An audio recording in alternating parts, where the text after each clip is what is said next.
with the owner of this 81 Cadillac Lowrider. He's going to tell us a story about building it, what he had to do to go through to build it, how much work he's got into it, how much time he's got into it. But he really loves this project. But before we do that, we would like for you to subscribe, give us a like, hit the bell so you know we got a video coming. Please leave a comment. All right, we're standing here with the owner of this very cool Cadillac. He's built the car. He's going to show us what he had to do to build it. Whew. This is just a cool project. No way around it. Just cool. So, this is what year Cadillac is it? This is a 1981. 81 Cadillac? And you put all hydraulics in it all the way around? Yeah, so basically it has a 2-pump setup. We've 90'd out the front end, so it's basically... I'm sorry, you... 90'd out the front end. 90 out the front end, what does that mean? So what it means is we've gotten the 1990 conversion and we put it into 1981 body. So in a sense, the front end is a newer year. Okay. We did that to the front. It's done to the front, the rear, and we converted the dash also. So it has a 1990 digital dash. Is there an advantage to? It's just convenience, looks, and modernizing the car in a sense. In 1990, they didn't make a 2-door version of these body cars. They only came in 4-door. Okay, so you changed the whole suspension to accommodate the hydraulics. Yes, so we have reinforced upper control arms, which have been extended 1.5 inches in a sense to make it friendlier for the ball joints as when you hop and you go up and down on the car. From there we have, I'll go ahead and open up the hood so you can see the cylinder.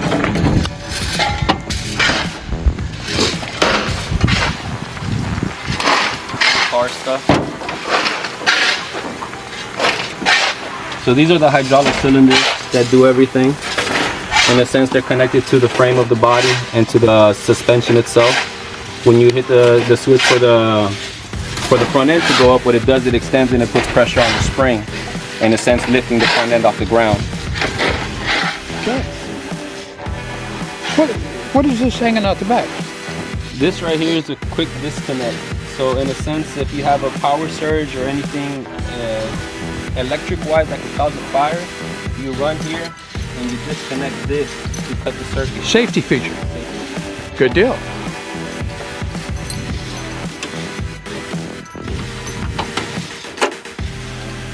Where the magic happens. Wow. So that's 2, 3, 4, 5, 6, 7, 8 batteries? 8 batteries. Right now we have it set up as a lay and play. So in a sense, 2 of the batteries we just use them as reserve power. So in a sense, these we have them chained directly in a sense, ran parallel. So these right here stay at 12 volts all the way to the 3rd battery. So in a sense, again, these are just for reserve power. So 2 batteries are always on 12 volt. Yes, so in a sense, all these, the rest of them act like a 6 battery total. In a sense, this is just a street setup. 8 batteries, we tested it ourselves and realized that it's too much power for the system. So we, in a sense, knocked it down a little bit and used 2 as reserve, which helps out. So in a sense, I don't have to charge the system as much. How long does it take you to charge the whole system? Several hours, I would say. We just finished building it, so I haven't put it to the charger just yet. But in a sense, typically you would expect it to be a couple hours. And normally, I would say I would guess 3 to 4 hours. This many batteries. And this is all your pump operation right here? Yes. So this is the rear pump setup, and this is the front end setup here, and they're all shared between one tank. Expensive? Very. Very. Yeah, you have to, in a sense, it is a prestige sport. You do have to pay a lot to get in. I realize that, but at the end of the day, it becomes worth it. Sure.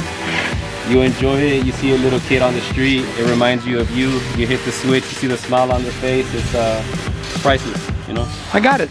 And been to a couple lowrider shows and filmed them. Yeah. The response from the crowd is great. It's entertaining. Yeah. Everybody in both of those car clubs, the Just Clown Club and the one in Maryland, yeah, just cool people, man. Yeah. You know, they fed free food. Yeah. You know, you never see that at a regular hot rod car Yeah, you show. get a lot of stigmas where it's a lot of gang members and stuff, but it's a real family sport. It is. It is. Yeah. I did not see any kind of a problem with gangs or any of that kind of stuff. Yeah. That's how It's cool. But it's again, it's very, very expensive, but at the end of the day, if you have a passion for it, it's worth it. Yeah. Yeah. It's like anything. Yeah, yeah. Well, that's very cool. So now, can we see it do its thing? Yeah, sure.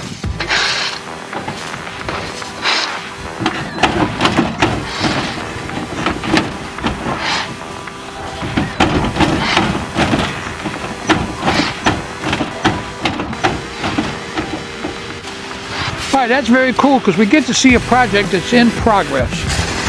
So we'll be coming back and getting updates as you move along because I think this is cool. Yeah, most definitely. What's next on your agenda? Well, right now we have to do a lot more reinforcements. Right now it's just set up just to ride along, just lay and play, and try not to beat it up as much. It's kind of hard not to. But yeah, we have to do more reinforcements on it. From here, start doing the frame in a sense. Start reinforcing the frame, right. Prevent things from buckling. Is that a lot of welding on and stuff? Yes, a lot of welding. You have to, in a sense, fabricate sheet metal and reinforce the entire frame for that. Sure, you get that much weight jumping around. Yeah, something's going to happen. After that, we're going to add an additional pump. Once we add the additional pump, that one specific pump is going to focus to the front. It's going to be a little bit more powerful. So from there, it'll do a little bit more. So more powerful, that means higher up in the air. Higher up in the air, yeah. When you're jumping, carrying on.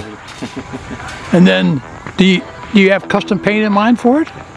Yeah, definitely. At first, I didn't plan on keeping the orange, but over time, I fell in love with it.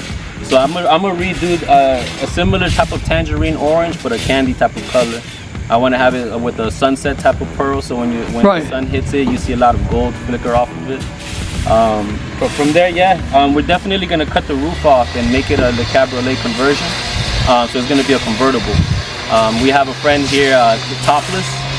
It's a new company. Basically, he's an installer for Ragtop Barney, and he's a professional installer where he's already done multiple projects and a lot of conversions where he converts Cadillacs just like this into a 90s front end.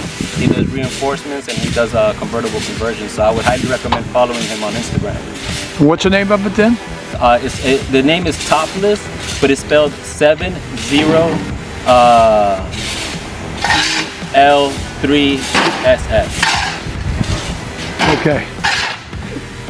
So we were just talking about the cost on this project, and he was telling me just to get the top done is going to be about $15,000, and some of the other conversions. So he's looking at spending another $20,000-25,000 on this car.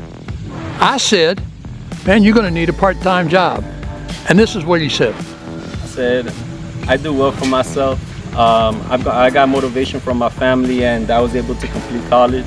And I'm now an IT director, so I do well for myself. So it's not easy dumping a lot of money, but I've been able to take care of myself. And as a single guy, it's not as tough. Single guy. It takes a lot. No girlfriend either, right? No. There you go. That's why you got money. All right. I normally don't do this, but this guy's name is Alan, and he's just part of this cool culture that I've stumbled into. So you're going to be seeing some video from this guy coming up in the future. I'm going to watch his project as it builds. Okay? Hang on one second. I got something else I want to show you. So this is my friend Erwin. And him and Alan are partners and good buddies, and Erwin worked on this car for Alan, and Alan's probably going to help him on his. And this is his car, which is, what year is it? 1985 Cadillac Fleetwood Brougham. Fleetwood Brougham. Notice how he puts that Fleetwood Brougham in there. And no hydraulics here yet, but all original. So it should be there soon. It's coming. So this is another project we're going to watch because I just have gotten really interested in this lowrider thing, and everybody I run into in this sport is just as cool as they can be.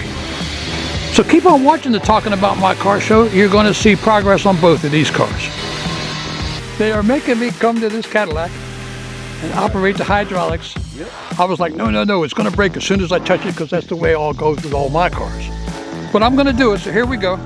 My first time operating hydraulics on a lowrider, trust me, if I get hooked here, you're paying. Hey. So I'm gonna find this first switch right here. Out your head. Oh, that's my fault. So I touched it, it wouldn't go down, and I told him I already broke it. But as it turns out, he didn't have it plugged up in the back, so we're gonna try it again. Watch your head, hit the switch. Oh! Can we do that to my Suburban? Yeah.